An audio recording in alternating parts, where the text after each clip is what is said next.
first day. Obviously coming back is a great feeling. Being back in Chicago was great. My second year. The spectacle that is Angel Reese's professional basketball career has evolved from a curiosity to a full-blown sports soap opera. And at the center of it all is a narrative that feels stranger than fiction.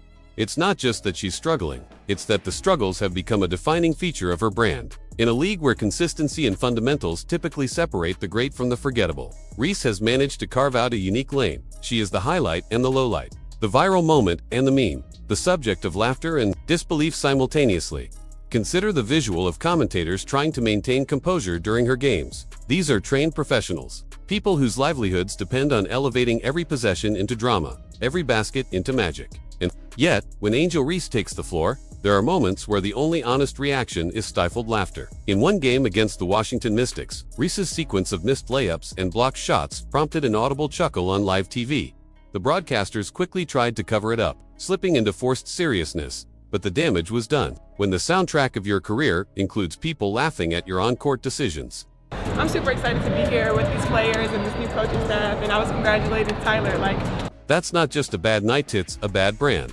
This is the reality that Reebok bought into when they signed Angel Reese as the face of their basketball revival. The company, under the leadership of Shaquille O'Neal, saw Reese as a bold bet, a young player with a big personality, social media clout, and the kind of cultural spark that might carry them into the next generation of sneaker relevancy. Her signature shoe is scheduled for a 2026 release. On paper, it looked like an investment in charisma, narrative, and potential. In practice, it has become a case study in what happens when viral attention and actual performance are on two different planets. Reese's sophomore season in the WNBA has been defined by statistical absurdities that would make even casual fans wince. Shooting 31.5% on layups, while attempting the third most layups in the league is almost mathematically impossible for a 6'3" professional forward. Layups are the bread and butter of basketball, the shot every player learns before they can even dribble. Most pros convert them at 70 to 80%. Reese, somehow, has transformed them into coin flips. The result is a steady drip of unintentional comedy,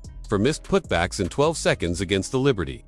We brought Sweetie back in 20th year, which is crazy, so the vibes are here. Rebound after rebound after rebound without the payoff. And the accompanying fan edits that pair her attempts with circus music and slow-motion replays. The impact on her team has been devastating. The Chicago Sky's record is as bleak as the memes are plentiful. They currently sit deep in the loss column, dragging an 8-game skid, with an offensive system that looks allergic to efficiency. With Reese on the floor, the team plays through her rebounding and physicality.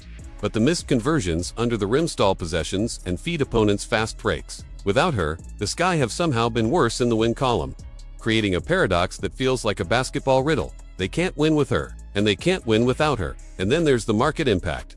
Reese's presence was supposed to drive fan engagement, but her influence has been the opposite of Caitlin Clark's meteoric rise. When Clark is in town, ticket prices skyrocket.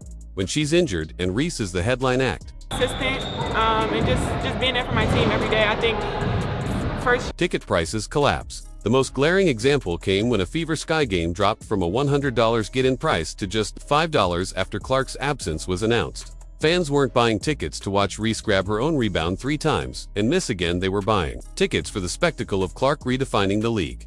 From a business standpoint, Reebok is in dangerous territory. Signature shoes rely on aspiration. Fans want to be like Mike, to channel LeBron's dominance, to feel Curry's magic in their step-back threes. What is the pitch for Angel Reese's shoe? Miss layups in style. Dominate the glass. And nothing else. Viral attention built on failure might get clicks, but it doesn't sell sneakers. Consumers can laugh at your clips without ever opening their wallets. Behind closed doors, industry insiders are reportedly uneasy. The 2026 launch date for her signature shoe is looming, and the narrative around Reese has calcified into something closer to parody than potential. Suggestions are floating about pivoting the product to a lifestyle shoe rather than a performance sneaker. Others speculate that the launch could be delayed or even quietly scrapped if her on-court trajectory doesn't change. No matter what the rankings were and where they thought I was going to get drafted, she was like, "You're ready. No matter where you're ready." The risk of rolling out a basketball shoe for a player synonymous with basketball inefficiency is the kind of marketing nightmare that could haunt Reebok for years. Even her absence has been revealing. A recent back injury sidelined Reese for multiple games, and while injuries are never something to celebrate, the hiatus created a strange sense of relief. the basketball world got a break from the lowlight reels, and Reebok's marketing team got a temporary reprieve from the weekly deluge of "look what she missed now" content. But that reprieve is temporary, and every return to the court risks reigniting the cycle of ridicule. Her comparison to her college rival Caitlin Clark only deepens the problem. Clark entered the league as a cultural and commercial phenomenon, and she has backed it up with historic playmaking, elite shooting, and tangible wins. Reese's brand, by contrast, is increasingly defined by unintentional comedy and combative interviews. Social media may love a good villain, but villains who lose and miss point-blank shots don't sell shoes. The Angel Reese experiment has now become a case study for the modern sports era, where attention and talent are not always aligned, and where viral fame can become a double-edged sword.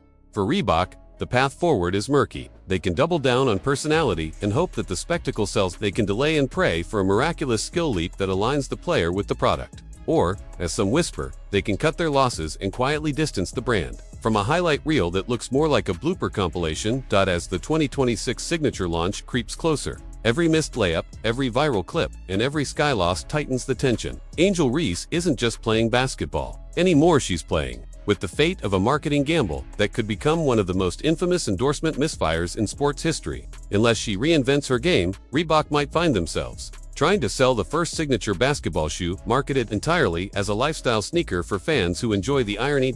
Because in the end, there's a fundamental truth that no amount of branding can hide. Aspiration sells, and right now, Angel Reese's most consistent contribution to the game is teaching fans how not to finish at the rim.